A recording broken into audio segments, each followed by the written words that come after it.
Shalom, selamat pagi semuanya. Haleluya, haleluya. Merry Christmas Bapak Ibu. Ya, baru bertemu dengan saya hari ini setelah hari Kamis kemarin tentunya.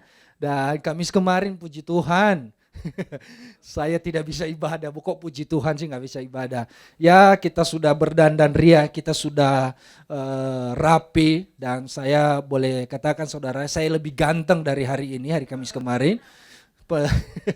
Tapi ya sesuatu hal yang tidak saya inginkan terjadi, dan saya juga percaya Bapak Ibu yang tidak bisa hadir minggu kemarin, yang mungkin sudah siap-siap, sudah berdandan, sudah rapi, sudah cantik, sudah pakai make up, sudah pakai bulu mata anti badai, saudara-saudara, dan tetap aja mengalami hujan ya, dan akhirnya kita nggak bisa datang beribadah. Dan saya salah satu korban hujan Kamis kemarin. Biasanya hujan 15-20 menit sudah berhenti saudara-saudara. Dan kemarin hari Kamis 2,5 jam. Dan bukan hanya itu, banjir terjadi di mana-mana. Dan akhirnya satu pengalaman yang tidak pernah saya alami sebelumnya, dan saya berharap tidak akan terulang kembali di tahun yang berikutnya saudara-saudara. Saya Natal di pinggir jalan. Dan Natal di pinggir jalan tentunya melalui live streaming. Puji Tuhan saya masih bisa menonton, bisa melihat, bisa mendengarkan, bisa memuji Tuhan meskipun nggak melompat-melompat juga di pinggir jalan. Orang nanti lihat dan ini aneh, orang lompat-lompat begitu ya. Dan tapi saya masih bisa mendengarkan firman Tuhan, masih bisa menikmati meskipun ya agak kesel dikit adalah ya, jengkel juga ya. Karena tidak bisa hadir di tempat ini, di ruangan ini bersama-sama dengan saudara memuji Tuhan. Tapi ya itulah kejadiannya saudara-saudara. Kenapa Kamis kemarin kami tidak bisa hadir, saya dengan istri saya tidak bisa hadir untuk beribadah bersama-sama di Natal yang sangat luar biasa sekali. Nah Bapak Ibu yang dikasihi dalam nama Tuhan Yesus Kristus, tentunya kita nggak kerasa nih, kita sudah berada di akhir penghujung tahun 2020 ini. Dan kalau kita merenungkan, ada begitu banyak hal yang kita alami, ada yang baik, ada yang menangis, ada berbagai hal yang terjadi dalam hidup kita. Dan satu hal yang pasti sudah kita alami bersama-sama, yaitu di mana COVID-19 sampai hari ini tidak berhenti, tidak pernah terselesaikan. Dan kita berdoa dan berharap di tahun yang akan datang ini ada satu solusi yang terbaik dan semua ini dapat terlewati dengan baik saudara-saudara. Dan Bapak Ibu, semuanya itu membuat kita harus melakukan sesuatu yang ekstra dalam kehidupan kita, dalam pengiringan kita dengan Tuhan. Kita harus berdoa, kita harus mengucap syukur, kita harus memuji Tuhan, kita harus menyembah Tuhan di dalam setiap kehidupan kita. Dan tentunya yang tidak lepas daripada itu, kita memohon Tuhan menyertai setiap langkah kita setiap hari. Dan pujian yang barusan kita nyanyikan bahwa inilah kerinduan kita bersama-sama.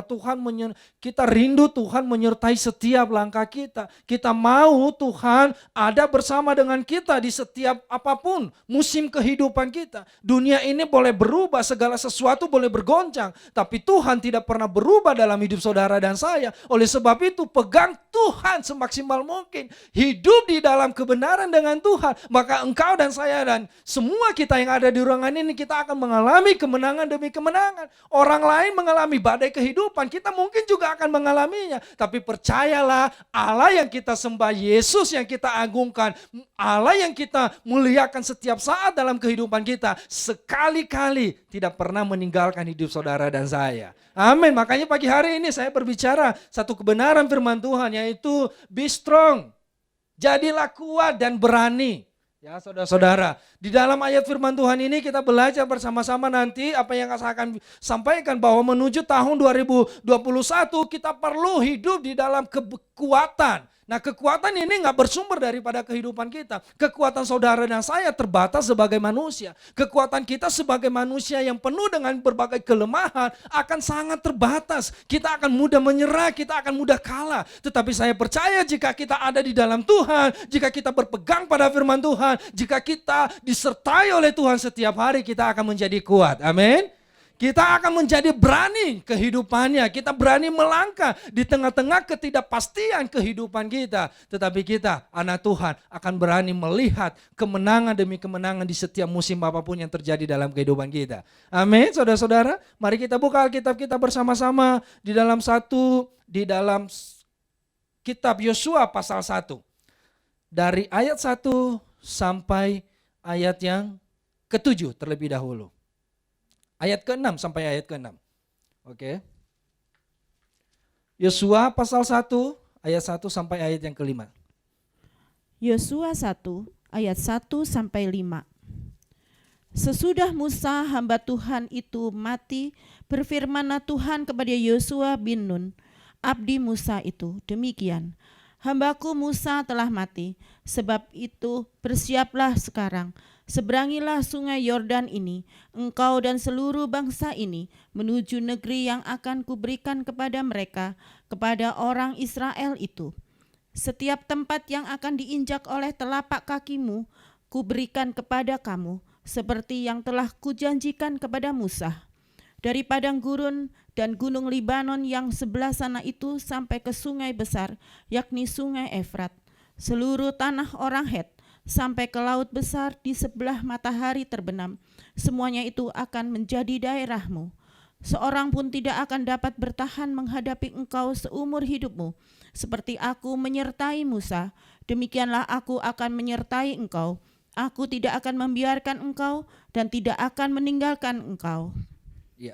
Nah, saudara-saudara yang dikasihi dalam nama Tuhan Yesus Kristus, satu kebenaran firman Tuhan, apa yang kita baca pagi hari ini, yang kita belajari bersama-sama, itu tentang Yosua. Yosua ini adalah seorang hambanya Musa, seorang wakilnya Musa pada saat itu. Nah, bukan suatu kejadian, ketika Musa dipanggil oleh Tuhan berpulang ke rumah Allah, ke rumah Bapa di surga, otomatis bahwa Yosua ini menjadi pengganti Musa, saudara-saudara. Dan firman Tuhan tadi mengatakan kepada Yosua, sesudah Musa hamba Tuhan itu mati, berfirmanlah Tuhan kepada Yosua bin Nun, abdi Musa itu demikian, hambaku Musa telah mati, sebab itu bersiaplah sekarang, seberangi sungai Yordan ini, engkau dan seluruh bangsa ini menuju negeri yang kuberikan kepada mereka, kepada orang Israel. Nah, saudara-saudara yang dikasihi dalam nama Tuhan Yesus Kristus, Yosua ini ditunjuk oleh Tuhan untuk menggantikan posisi Musa sebagai pemimpin bangsa Israel yang jumlahnya sekitar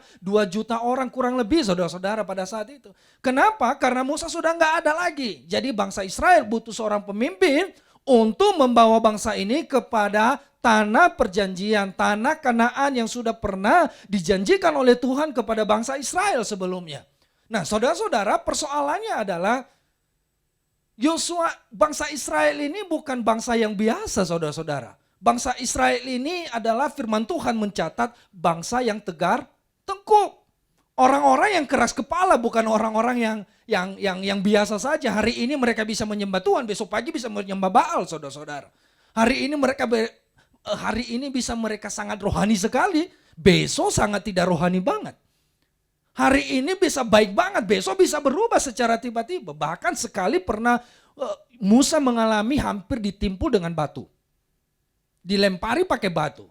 Coba bayangin apa yang terjadi dalam kehidupan Yosua yang sedang dibayangkan oleh Yosua ketika Tuhan memilih dia untuk menggantikan Musa sebagai pemimpin bangsa Israel. Saya bisa membayangkan hal itu.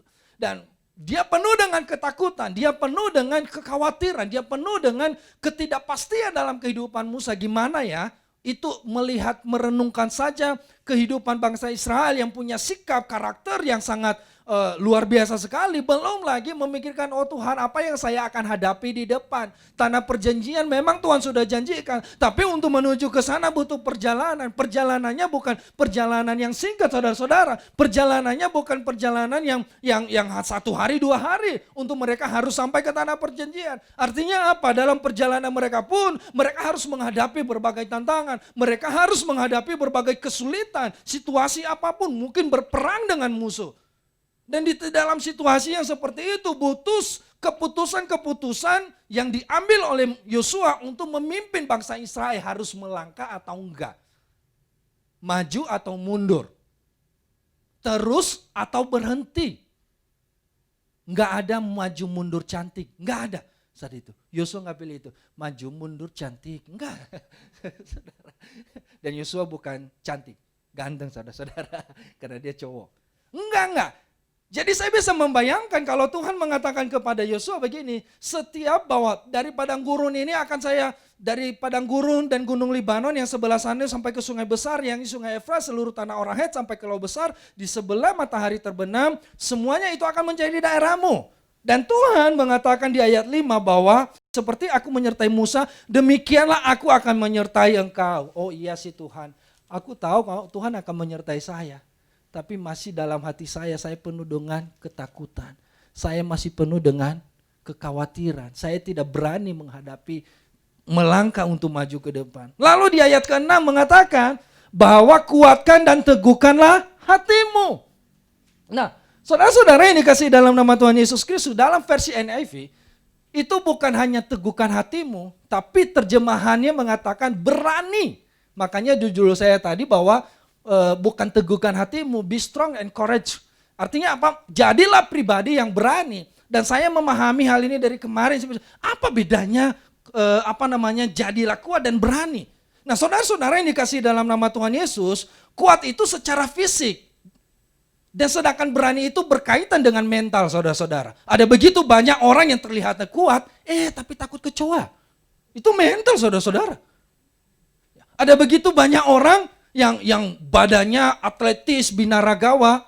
Saya nggak pernah lihat Ade Rai takut kecoa apa enggak ya. Nanti coba dicek saudara. Tetapi ada orang yang badannya, keren banget lah, gagah perkasa. Luar biasa lah. Kalau dibanding dengan saya kalah jauh saudara-saudara. Tapi takut, itu berkaitan dengan mental saudara-saudara. Makanya Tuhan berkata kepada Yosua bahwa kuatkan dan teguhkanlah hatimu. Saya ikuti apa yang ditulis oleh Alkitab. Tapi sebenarnya bukan teguhkan hati, berani. Bahkan ayat ini, perkataan Tuhan ini, firman Tuhan ini kepada Yosua diulang sampai 4 kali. Artinya apa? Ini adalah sesuatu yang penting.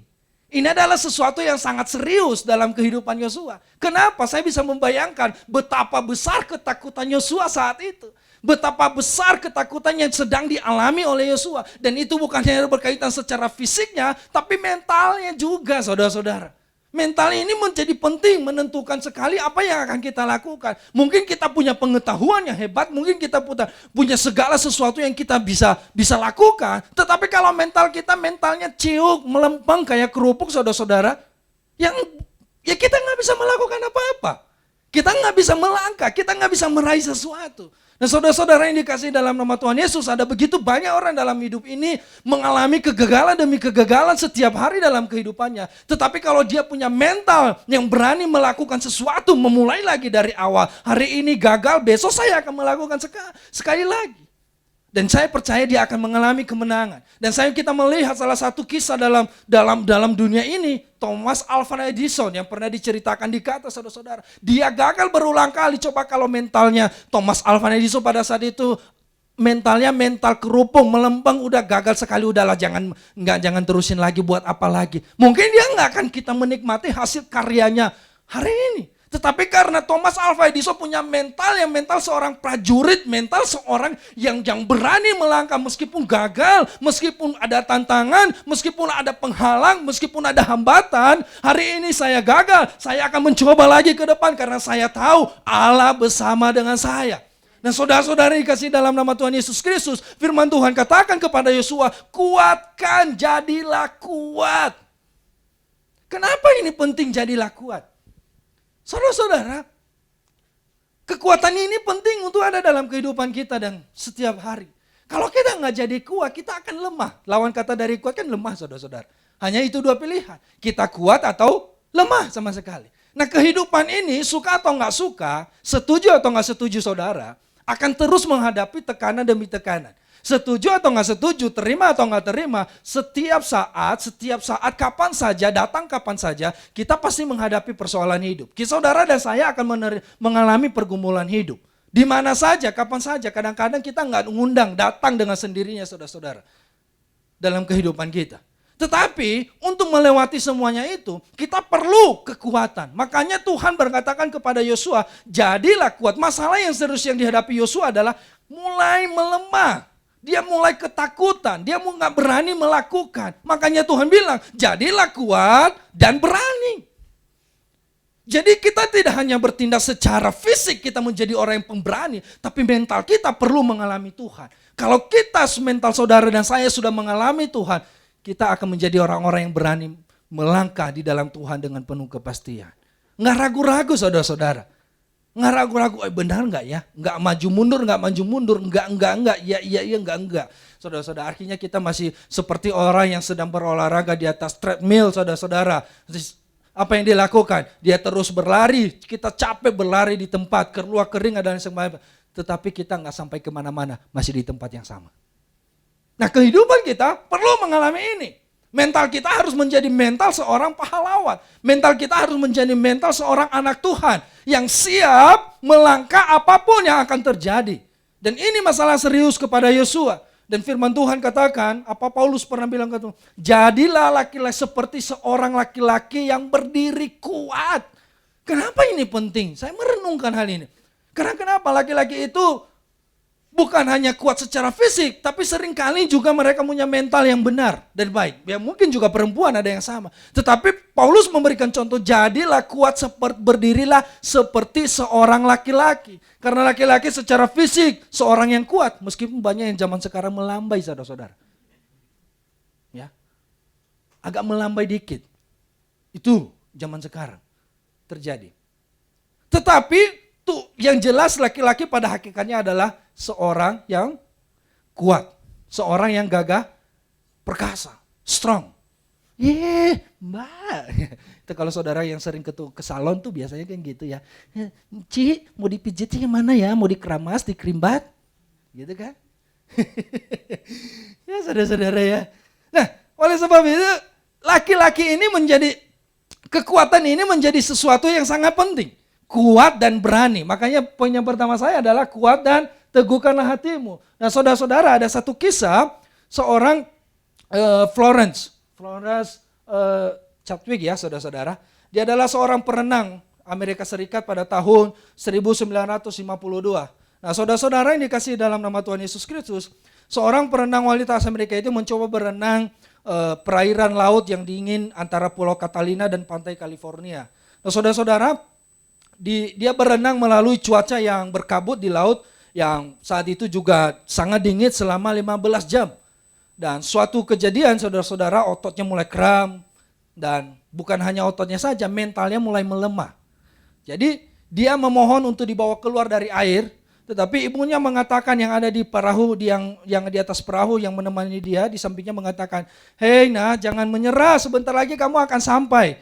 Lalu si Florence ini mengatakan, enggak, saya sudah nggak sanggup lagi, saya sudah nggak kuat lagi, secara fisik saya sudah lemah dan berbagai alasan lain. Dan akhirnya saudara-saudara, keinginan untuk menyeberangi laut itu menjadi pudar dan kemudian orang tuanya mengangkat dia ke atas perahu.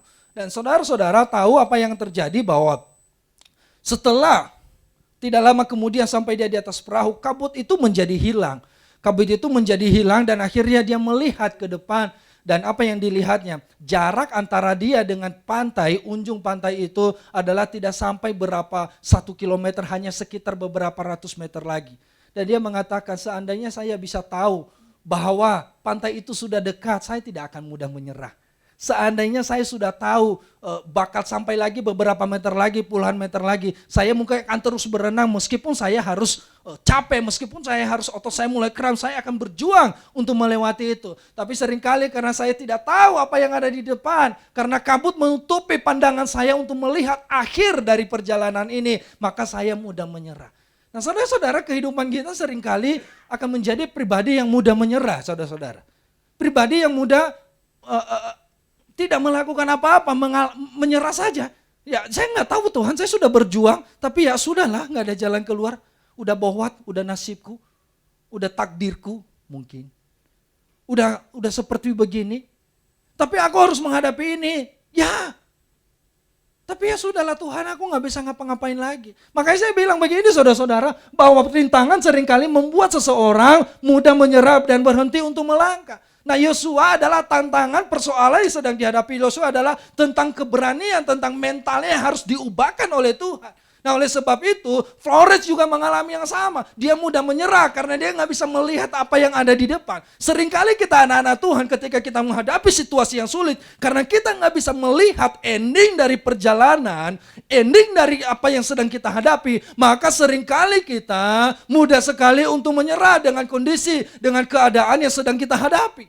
Lalu kita mengangkat tangan, oh Tuhan aku nggak sanggup lagi, sudahlah ambil saja nyawaku ini. Sudahlah Tuhan, aku gak mau lagi. Tetapi saudara-saudara, seandainya kita tahu ending dari perjalanan ini, kita gak akan mudah menyerah. Seandainya Florence tahu dan kabut itu hilang bahwa dia akan sampai beberapa ratus meter lagi, mungkin saudara-saudara dia memecahkan rekor. Seorang yang menyeberangi, perenang perempuan yang menyeberangi laut antara Catalina dan pantai California. Dia menjadi seorang yang luar biasa sekali. Dan dia akan menjadi seorang pemenang. Dalam kehidupan kita saudara-saudara, ini kita perlu. Meskipun kita nggak melihat apa yang akan terjadi di depan. Namun hati kita tetap percaya. Itu lagu saudara-saudara. Walaupun dapat melihat semua rencanamu Tuhan. Namun hatiku tetap percaya padamu. Kau ada untukku. Itu lagu sepenggal saudara-saudara. Meskipun aku gak melihat, ada yang sudah tahu rencana Tuhan besok? Gak ada kita saudara-saudara. Tahun depan ada yang sudah tahu rencana Tuhan. Hei Junius, rencana Tuhan tahun depan begini nih. Catat ya. Ini nih, mulai dari Januari sampai Desember. Desember tahun depan kamu akan terulang lagi, akan ibadah di pinggir jalan. Mungkin bisa diganti di pinggir tol, lebih seru lagi. Puji Tuhan, saya berdoa gak terjadi. Amit-amit. Enggak dicatat oleh Tuhan. Karena kita gak mengerti apa sih yang rencana Tuhan dalam hidup saya. Saya gak mengerti Tuhan, apa yang kau mau, apa yang kau rencanakan, apa yang kau kehendaki, apa yang ingin saya lakukan. Meskipun aku gak mengerti, tapi aku tetap percaya bahwa Tuhan akan memberikan yang terbaik. Amin. Tuhan akan menuntun langkahku untuk terus berjalan dari hari ke hari dan hidup di dalam rencana Tuhan seperti yang Tuhan kehendaki, saudara-saudara. Ada satu kisah lagi yang menarik, saudara-saudara. Derek Raymond. Ada yang sudah pernah dengar kisah ini? Nonton videonya? Ya mudah-mudahan saudara sudah nonton. Kalau enggak nanti coba cari di YouTube lah. Dia adalah seorang pelari 400 meter dari Inggris pada tahun 1985. Dan beberapa rekor dunia sudah dia pecahkan. Salah satu yang dia inginkan adalah menjadi seorang di Olimpiade Barcelona tahun 1992. Dia ingin sekali memecahkan rekor sebagai pelari dunia nomor 1. Dan saudara-saudara, dia sudah latihan, dia sudah berjuang bersama dengan seorang ayahnya. Dan apa yang terjadi saudara-saudara ketika pertandingan itu mulai, dia ikut berlomba, lalu dibunyikan pistol untuk mulai lari pada saat itu, lalu si Raymond ini mulai berlari saudara-saudara, dan tidak disangka beberapa waktu dia sudah melewati semua orang yang berlomba-lomba dengan dia. Kisahnya saya tidak ceritakan semua, panjang saudara-saudara. Khotbah saya ini kisahnya lebih panjang dari khotbah saya, jadi makanya saya singkat aja. Dia berlari dan beberapa meter dia sudah melewati semua orang yang ikut berlomba dengan dia. Tetapi setelah udah mau hampir di garis finish, saudara-saudara, apa yang terjadi? Si Raymond itu mengalami kram di kakinya. Dan kakinya itu bukannya kram, dia menderita sakit sekali. Yang nggak tahu apa, mungkin keplesek atau apapun lah ya. Saya nggak meneliti sampai ke sana, saudara-saudara. Tapi meskipun dia harus menangis dan bangkit lagi, dia berlari lagi dengan kaki yang terpincang-pincang, saudara-saudara. Ini menuju sampai ke garis finish. Lalu orang sudah mengatakan apakah dia akan menyerah, apakah dia akan berhenti saja dan udahlah dia akan kalah. Bisa saja dia lakukan pada saat itu. Tetapi si Raymond ini berjuang untuk terus melangkah meskipun kaki terpincang-pincang. Meskipun dia harus berlari dengan situasi yang seperti itu. Saudara-saudara, dia terus berlari. Dan ketika ayahnya melihat dari tempat duduk penonton, saudara-saudara, ayahnya mulai mendekati dia dan datang kepada Raymond. Ayolah, berjuang lagi, sebentar lagi kamu akan sampai. Raymond sudah menjerit kesakitan, saudara-saudara, sudah gak kuat lagi untuk berlari, untuk menyelesaikan perlombaan itu. Tetapi karena bapaknya, karena ayahnya, karena orang tuanya sangat sayang kepada dia. Orang tuanya tidak hanya hadir pada saat remote biasa-biasa saja. Tidak hanya hadir pada saat remote tidak mengalami kesakitan. Tidak hanya hadir ketika remote sedang berjayanya. Tetapi dalam situasi yang seperti itu, ayahnya merangkul dia, memegang tangan, merangkul si remote ini dan membawa remote ini dalam kondisi kaki terpincang-pincang untuk menuju garis finish, saudara-saudara. Meskipun remote ini nggak menang, tapi saya mau kasih tahu saudara berapa juta orang bertepuk tangan situasi itu. Orang bertepuk tangan terhadap remote bukan karena dia menang, tetapi karena dia mampu berjuang sampai garis akhir disertai dengan ayahnya. Nah ini penting saudara-saudara. Penting sekali. Kalau bapak di dunia bisa melakukan yang sama, melihat anaknya sakit, dia akan menompang, dia akan pegang, dia akan tuntun. Dan dia gak akan membiarkan, rasain loh. Nah tuh kan, kamu baru tahu sekarang rasa sakitnya ya. Sudah kubilang sih. Lalu anaknya, sudah kuduga ya. Enggak, dia gak berkata itu. Tapi ketika dia melihat anaknya gitu, dia berlari dari tempat duduk penonton, dia menghampiri anaknya, dia merangkul anaknya, dan menompang anaknya meskipun dalam kondisi kaki terpincang-pincang. Saudara-saudara, artinya apa? Bapak di dunia aja masih bisa menyertai anaknya dalam kondisi yang seperti itu.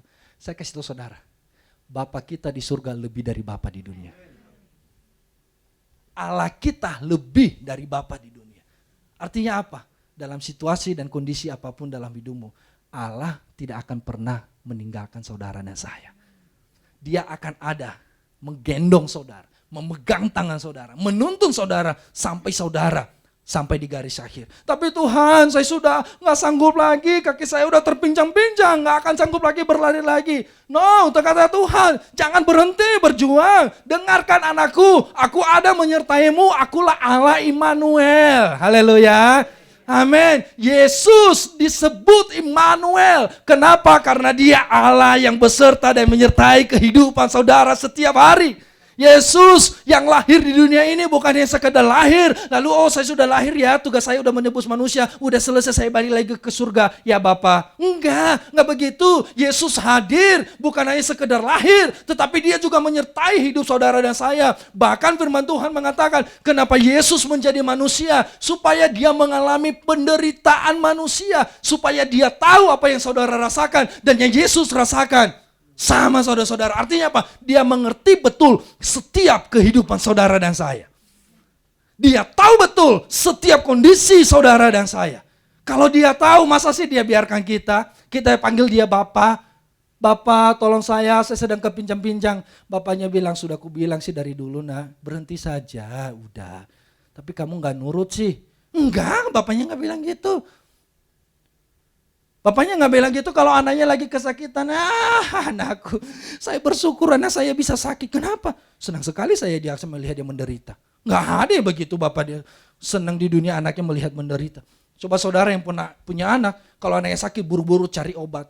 Bawa ke rumah sakit. Tensi segala macam dicek. Meskipun hanya batu-batu. Kamu sakit kenapa? Ini obat, flu dan segala macam dikasih. Bapak di dunia saja. Tapi Allah saudara dan saya. Allah yang menyertai kita. Allah yang bersama dengan kita. Dia Immanuel yang sekali-kali tidak pernah meninggalkan dan membiarkan saudara berjalan sendiri. Di dalam situasi, musim, dan kondisi apapun dalam kehidupan kita. Nah yang kedua, saudara-saudara, dikasih dalam nama Tuhan Yesus Kristus yang kita bisa pelajari pagi hari ini adalah kita perlu hidup di dalam firman Tuhan. Hidup sesuai dengan firman Tuhan. Saudara-saudara ini dikasih dalam nama Tuhan Yesus di ayat di ayat yang ke-7. Silakan Bu, Yosua pasal 1 ayat ke-7. Yosua 1 ayat 7. Hanya kuatkan dan teguhkanlah hatimu dengan sungguh-sungguh.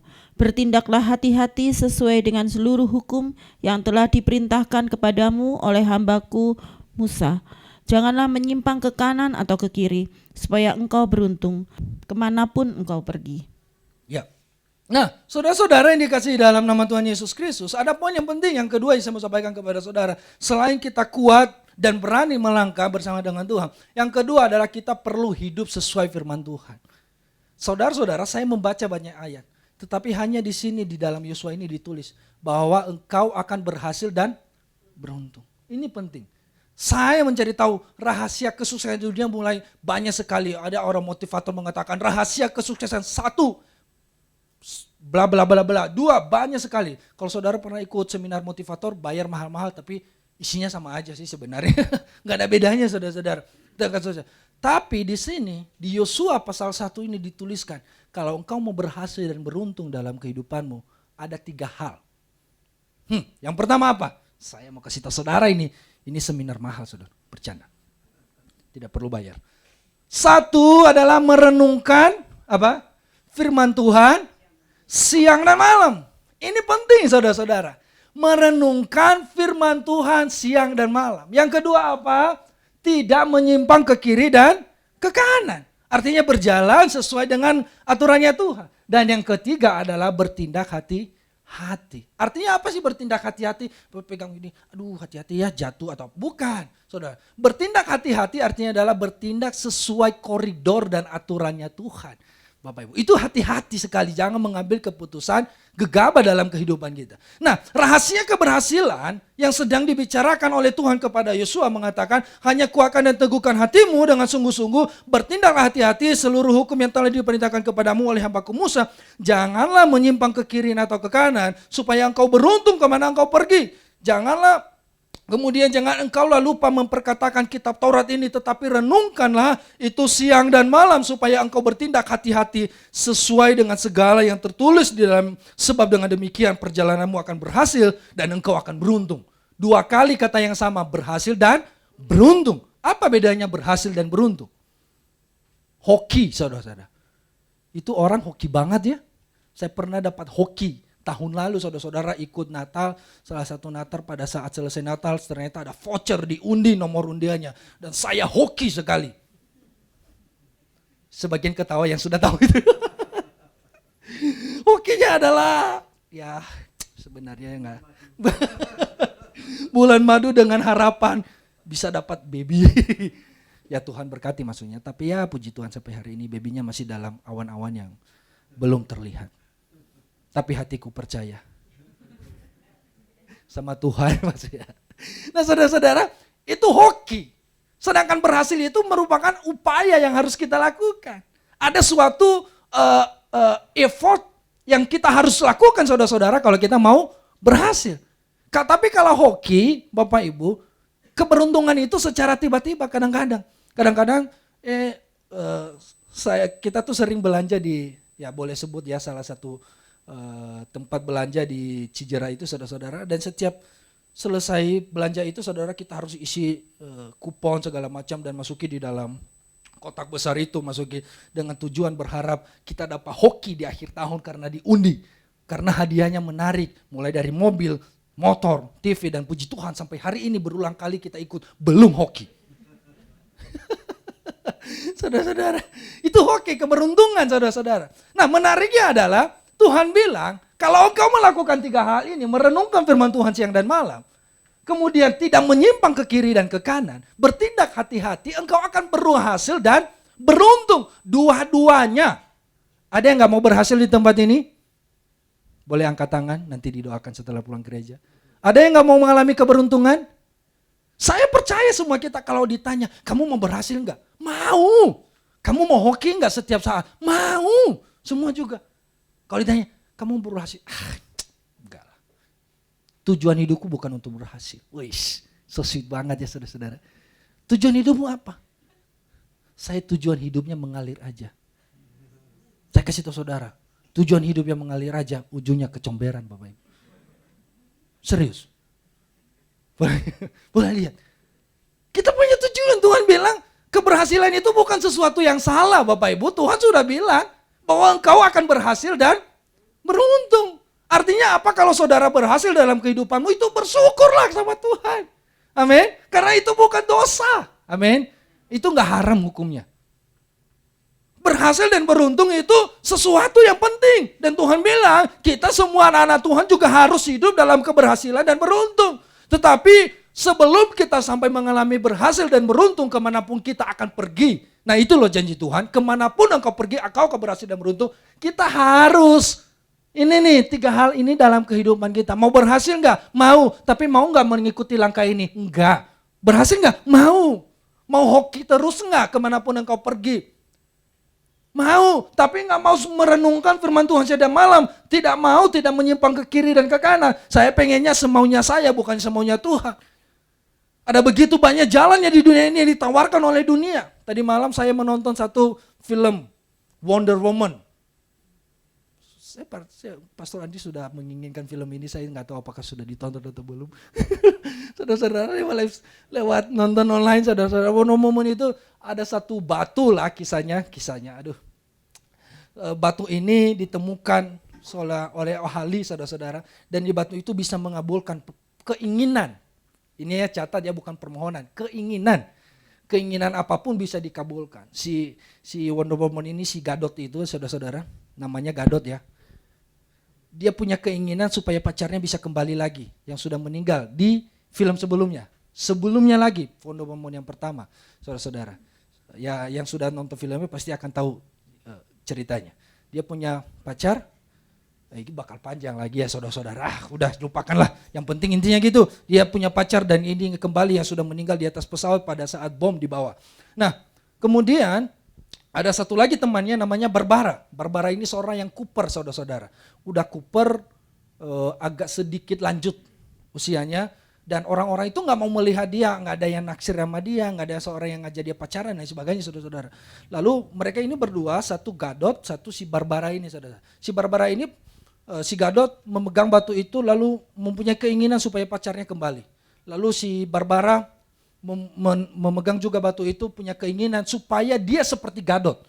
Artinya apa? Seksi, cantik, tinggi, langsing, kuat, pinter.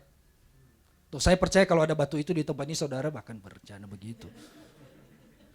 Puji Tuhan hanya di film saudara-saudara, enggak ada di sini. Saudara, Pak Junior saya pegang dulu ini batu, saya punya keinginan begitu, pengen seperti Gadot. Ya, saudara-saudara. Ya, puji Tuhan saya pengen jadi itu juga sih. Kapten Amerika. Kemudian saudara-saudara, ada satu lagi seorang host televisi saudara-saudara. Dia juga punya keinginan menjadi orang nomor 1 di dunia. Dan keinginan itu disebabkan karena dia punya luka lama, direndahkan, dihina oleh orang. Karena dia adalah seorang yang miskin dan dia punya banyak segala masalah kehidupannya sebelumnya. Dia pegang batu itu, dia curi batu itu. Saudara-saudara, keinginan si Gadot dan si Barbara ini terwujud saudara-saudara. Si Barbara jadi kuat, cantik, semua orang melihat dia. Yang tadinya menjelekkan dia sekarang melirik dia. Hai Barbara, good morning, how are you? Woi saudara-saudara. Seperti Gadot padahal wajahnya biasa saja saudara-saudara. Lebih cantikan istri saya. Kemudian si Gadot, saudara-saudara keinginannya kembali. Pacarnya balik lagi ke dia saudara-saudara. Dihadir, nggak tahu gimana ceritanya bisa datanglah intinya gitulah ya dengan begitu. Si satu ini, si presenter TV ini namanya Max Lord kalau nggak salah, ya Max Lord ini, saudara-saudara dia keinginannya karena ingin menjadi nomor 1 di dunia, dia menjadi orang yang hebat, penuh kuat saudara, dia bisa mengabulkan semua permohonan orang di dunia. Saya kasih tahu saudara, orang ini serakah, orang keserakahannya karena itu menginginkan bukan hanya sekedar ingin kaya raya, tapi ingin menjadi penguasa di dunia. Udah dikasih saudara-saudara, dia mengabulkan lagi, dia meminta lagi dan meminta lagi. Akhirnya apa saudara-saudara? Akhir dari cerita film itu, ya berakhir ending baik sih. Nantilah saya nggak kasih tahu semua, karena supaya saudara penasaran filmnya apa, nanti silakan ditonton di mana saja. Ya. Tapi akhirnya saudara-saudara, orang ini mengalami masalah yang serius. Yang ingin punya keinginan banyak dan keinginan itu, saya kasih tahu saudara, ternyata benar. Di dunia ini kalau kita punya keinginan yang tidak sesuai dengan firman Tuhan, pasti ada harga yang harus kita bayar. Ada nggak saudara-saudara? Keinginannya terkabul, tapi dia harus bayar harga. Mulai dari anaknya, mulai dari kehilangan ini, kehilangan itu. Si Gadot juga sama, dia bayar harga, dia kehilangan kekuatannya. Si Barbara, dia kehilangan rasa kemanusiaannya. Ada harga yang kita bayar. Tapi puji Tuhan, kalau kita punya permohonan, punya keinginan, punya kebutuhan sama Tuhan, Tuhan tidak pernah mengurangi sesuatu pun dalam kehidupan kita. Tapi Tuhan akan memposisikan itu untuk memenuhi semua apa yang menjadi bagian dalam kehidupan kita. Supaya hidup kita semakin hari semakin sesuai dengan yang Tuhan mau. Nah saudara-saudara yang dikasih dalam nama Tuhan Yesus Kristus. Makanya kalau kita melihat hidup sesuai dengan firman Tuhan, kita akan berhasil dalam kehidupan kita. Kita harus merenungkan firman Tuhan siang dan malam. Kita jangan menyimpang ke kiri dan ke kanan sesuai dengan firman Tuhan. Dan kemudian bertindak hati-hati sesuai dengan ketetapan-ketetapan Tuhan. Ini yang Tuhan mau dalam kehidupan Yosua. Berkata bahwa supaya dia hidup sesuai dengan firman Tuhan, supaya masa depannya menjadi masa depan yang penuh dengan pengharapan. Meskipun dia akan terus menghadapi tekanan demi tekanan, tetapi dia akan tetap kuat, dia akan tetap mengalami keberhasilan dan keberuntungan. Karena kenapa? Dia hidup sesuai dengan firman Tuhan. Coba lihat kiri kanannya, katakan tahun depan hidup sesuai dengan firman Tuhan, bro. Tahun depan, sis, hidup sesuai dengan firman Tuhan. Kita akan berhasil dan beruntung. Bu Milda. Haleluya. Nah saudara-saudara, ada satu kisah lagi yang saya mau ceritakan kepada saudara. Nah, saudara tahu ini? Ya, ini namanya ya, tetangga Bu sayang dulu ya, Bapak Ibu. Dulu juga tetangga sama saya tapi jauh, dia di Thailand, saya di Indonesia. Saudara-saudara, dia adalah seorang petinju profesional. Dia adalah seorang yang hebat. Dia adalah seorang, banyak menjadi juara dunia di berbagai kelas. Mulai dari kelas teri, kelas bulu, kelas kakap, kelas apapun saudara-saudara ya, kelas-kelas yang lain lah ya, saya kurang tahu apa kelas yang lain itu. Nah saudara-saudara, dia menjadi petinju juara tinju dunia dan kemudian juga dia menjadi seorang senator Filipina, membangun gedung gereja The World for Everyone di Santos City, Filipina. Dan tahu saudara-saudara, orang ini dia adalah seorang yang miskin sebelumnya, dia seorang yang tidur di kardus dan dia mengalami Tuhan. Dan singkat cerita saudara-saudara, dia mengatakan begini, Alkitab adalah satu-satunya buku yang kita butuhkan untuk menemukan kebenaran mendasar tentang bagaimana mengenal dan berjalan bersama Tuhan. Hidup di dunia ini terlalu singkat, karena itu bacalah Alkitab, karena itu akan menuntunmu ke semua kebenaran. Alkitab adalah pedoman hidup. Aku bahagia saat ini membaca firman-Nya dan merenungkannya siang dan malam. Ternyata rahasia kesuksesan keberhasilan si Manny Pacquiao ini ketika diwawancarai oleh Rick Warren saudara-saudara adalah merenungkan firman Tuhan setiap hari. Wow, jadi benar saya bisa membuktikan bahwa dengan merenungkan firman Tuhan siang dan malam, dengan apalagi tadi saudara-saudara, tidak menyimpang ke kiri dan ke kanan, apalagi bertindak hati-hati, akan berhasil dan beruntung. Ini janji Tuhan. Kalau kita mau tahun 2021 mungkin kita nggak tahu apa-apa, tapi kita hidup sesuai firman Tuhan. Saya percaya setiap anak Tuhan dipelihara dan dilindungi oleh Tuhan. Amin. Ya saudara-saudara, jadi ini kata saya mengutip apa yang dikatakan oleh Manny Pacquiao saudara-saudara. Yang ketiga, ya ini ya, perjalananmu akan berhasil dan engkau akan beruntung. Yang terakhir saudara-saudara, saya tahu saudara menginginkan hal yang paling terakhir. Yang paling terakhir adalah jangan kecut dan tawar hati, saudara-saudara. Nah, yang ketiga yang harus kita lakukan untuk kita hidup mengalami Tuhan setiap hari dalam kehidupan kita adalah jangan kecut dan tawar hati. Ayat yang ke-9, saudara-saudara.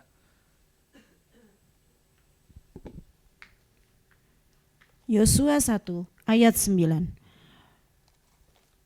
Bukankah telah kuperintahkan kepadamu, kuatkan dan teguhkanlah hatimu, janganlah kecut dan tawar hati, sebab Tuhan Allahmu menyertai engkau kemanapun engkau pergi. Ya, firman Tuhan katakan, hai Yosua, jangan kecut dan tawar hati. Tawar hati itu artinya dalam bahasa aslinya itu aras, saudara-saudara. Tawar hati, aras itu artinya apa? Takut, putus asa, dan gentar. Nah, itu ya. Sedangkan kecut itu khatat. Khatat itu artinya bahwa kecewa, cemas, luluh, dan hancur hati. Jadi kalau dia mengatakan, Joshua jangan tawar dan kecut hati, berarti dua hal ini ada di dalam kehidupan Yosua, saudara-saudara. Mulai dari kecewa, mulai dari cemas, saudara-saudara. Luluh dan hancur hatinya, mulai dari takut, putus asa, dan gentar. Saudara-saudara, dalam kehidupan Yosua ada hal ini. Kedua, takut dan kecut dan tawar hati. Dia Yosua mengalami itu. Lalu Tuhan mengatakan kepada orang, hai Josh, don't worry, be happy. Itu iklan ban, saudara-saudara. Dia mengatakan bahwa, hai Yosua, janganlah engkau kecut dan tawar hati. Kenapa jangan kecut dan tawar hati? Karena kita, sebab Tuhan Allahmu menyertai engkau kemanapun engkau. Haleluya, katakan amin. Jangan kecut dan tawar hati. Seringkali kita mudah kecewa, saudara-saudara. Ketika harapan yang kita harapkan yang terjadi tidak sesuai seperti yang kita harapkan. Ketika yang kita inginkan tidak terwujud seperti yang kita inginkan.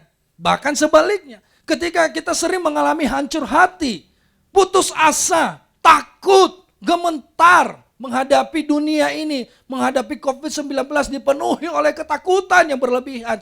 Takut itu normal nggak? Ada normal, nggak salah saudara, nggak dosa. Tetapi yang abnormal ketakutan yang berlebihan saudara-saudara. Anda takut kemana-mana di rumah Anda pakai APB saudara-saudara. Dimanapun Anda berada, kamu pakai APB, jaga jarak dengan semua orang. Saya percaya itu takut yang berlebihan. Tapi cuci tangan pakai masker wajib saudara-saudara. Bukan berarti pulang-pulang habis ini cepat-cepat Yunis Tuhan menyertai kita. Jangan takut, saya lawan COVID dalam nama Yesus. Besoknya di tes saudara-saudara langsung positif. Jangan begitu juga. Tapi banyak ketakutan-ketakutan yang sebenarnya tidak seperti yang kita bayangkan kejadiannya. Tidak seperti yang ada di pikiran kita. Dan seringkali kuasa kegelapan atau iblis memakai ketakutan-ketakutan ini supaya kita menjauh daripada Tuhan. Supaya hidup kita dipenuhi oleh kecut dan tawar hati. Akhirnya apa? Orang yang penuh dengan ketakutan dia gak bisa melakukan apa-apa saudara-saudara. Orang yang penuh dengan tawa yang kecut dan tawar hati dia melihat segala sesuatu dengan sudut pandang yang sangat negatif. Itu salah, ini takut, itu takut. Semua jadi takut. Dan akhirnya hidup yang penuh dengan ketakutan saudara-saudara. Dia menjadi pribadi yang udah di kamar aja sendiri setiap hari Bapak Ibu. Bisa saja gak melakukan apa-apa. Bisa saja dia nggak bisa menikmati kehidupannya. Takut itu ada baiknya, nggak salah saudara-saudara. Supaya kita waspada, berjaga-jaga dan sebaliknya. Tetapi jika berlebihan, itu yang menjadi masalah. Dan saya percaya Yosua sedang berada dalam posisi yang seperti ini. Agak abnormal dikit saudara-saudara. Ketakutan Yosua. Makanya kecewa, cemas, hancur hati, takut, putus asa. Waduh, nggak ada lagi pengharapan. Dan saya kasih tahu salah satu tokoh dalam Alkitab pernah mengalami yang sama. Siapakah dia? Yaitu di perjanjian lama namanya adalah Elia. Dia sangat putus asa, dia kecut dan tawar hati ketika dia merasa bahwa semua orang menyembah Baal. Padahal masih banyak orang yang gak menyembah Baal, lalu dia putus asa saudara-saudara menjadi kecut dan tawar hati. Dan saya kasih tahu saudara, dalam hidup ini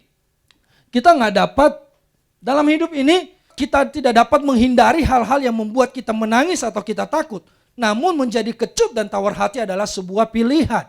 Kita bisa memilih untuk hidup dalam kecut dan tawar hati. Kita bisa memilih untuk hidup terus dalam ketakutan. Kita bisa memilih untuk terus khawatir. Kita bisa terus memilih untuk hidup dalam keputusasaan. Kita bisa terus memilih untuk kecewa. Kita bisa terus memilih untuk cemas. Itu pilihan saudara dan saya. Tetapi saya percaya Tuhan tidak pernah menciptakan kita untuk hidup menikmati ketakutan setiap hari saudara-saudara.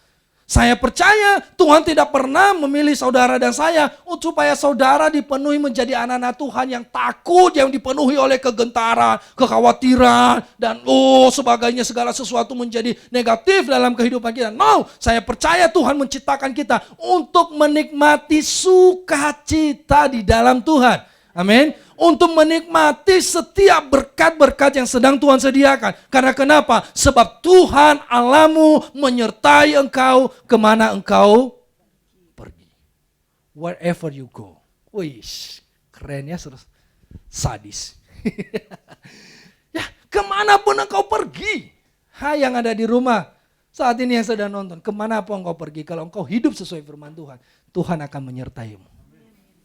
Dan engkau akan melihat di tahun berikut ini, kita akan terus dipelihara oleh Tuhan dan menikmati setiap pertolongan Tuhan. Meskipun dunia boleh bergoncang, COVID gak berubah-berubah, tetap sebegitu-begitunya. Saudara-saudara, kita akan terus memakai masker. Tapi jangan kecut dan tawar hati. Inilah basic, orang yang kecut dan tawar hati akan mengalami kelemahan demi kelemahan saudara-saudara. Mulai lemah, ya kata pastor begini, kemunduran rohani pelan-pelan demi pelan-pelan, mulai takut ibadah, mulai takut ketemu orang, mulai takut ya berjabat tangan ya janganlah ya untuk saat ini, belum halal soalnya. Saudara-saudara mulai takut segala macam, waduh hidup kita dipenuhi oleh hal-hal yang penuhi ketakutan. Tapi dengarkan baik saudara-saudara, Yesus lahir, dia adalah Immanuel, Allah menyertai engkau kemanapun engkau pergi saudara-saudara. Pemain musik silakan maju ke depan. Hari ini kita belajar ketiga hal ini. yang kita boleh renungkan bersama-sama untuk hidup kita mengakhiri tahun ini dan kita sebentar lagi masuk ke tahun berikut, yaitu di tahun 2021. Ada banyak hal yang tidak pasti dalam dunia ini, ada banyak hal yang tidak pasti dalam kehidupan kita. Tetapi kita perlu mengingat 3 hal ini, saudara-saudara yang dikasihi dalam nama Tuhan Yesus. Yang pertama, engkau perlu kuat, berani melangkah bersama dengan Tuhan. Dan yang kedua, kita perlu hidup sesuai dengan firman Tuhan supaya kita beruntung dan berhasil kemanapun kita akan pergi. Dan yang ketiga adalah jangan kecut dan tawar hati.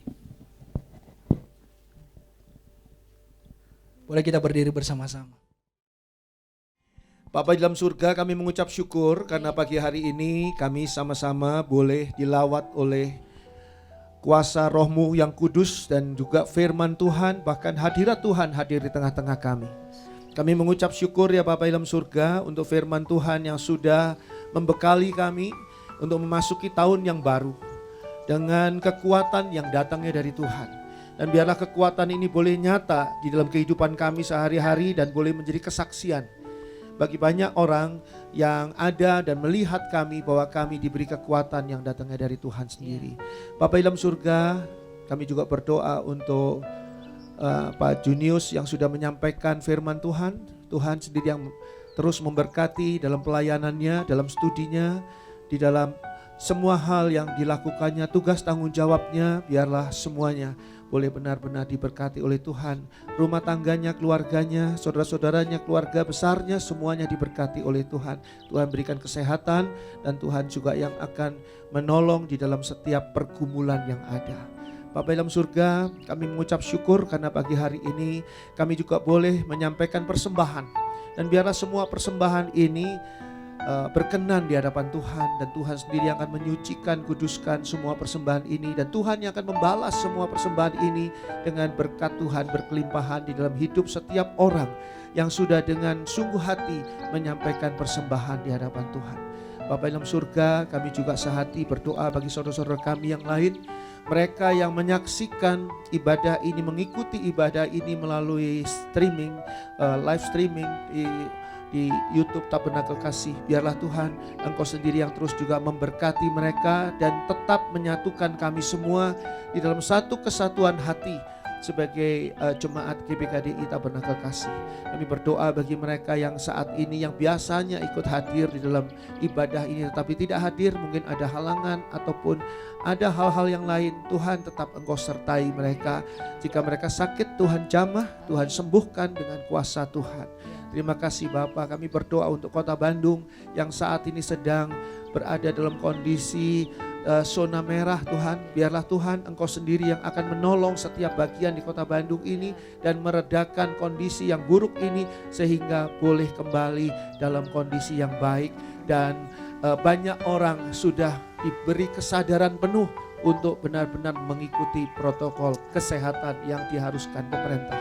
Bapa dalam surga, kami juga berdoa bagi pemerintah dan negara kami Indonesia. Biarlah Tuhan tetap sertai. Tuhan sendiri yang akan menggagalkan semua rencana-rencana jahat manusia yang coba-coba untuk memanfaatkan situasi untuk melakukan hal-hal yang buruk bagi negara kami Indonesia. Tuhan sertai pimpinan sampai dengan semua yang menjabat sampai dengan di daerah. Tuhan sendiri yang akan menolong dan menyertai, dan Tuhan sendiri yang akan menjagai Indonesia. Dan Bapa dalam surga, biarlah Engkau tetap membuka Indonesia bagi pengabaran Injil, sehingga di akhir zaman ini berita firman Tuhan boleh tetap terus didengungkan di negara kami Indonesia. Bahkan boleh banyak jiwa dari bangsa kami Indonesia menerima Yesus Kristus sebagai Juru Selamat dan Tuhan satu-satunya. Terima kasih Bapa dalam surga, kami menyerahkan semua ini ke dalam tangan Tuhan.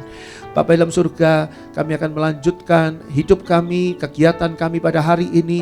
Tapi sebelumnya kami mau minta Tuhan berkatilah kami.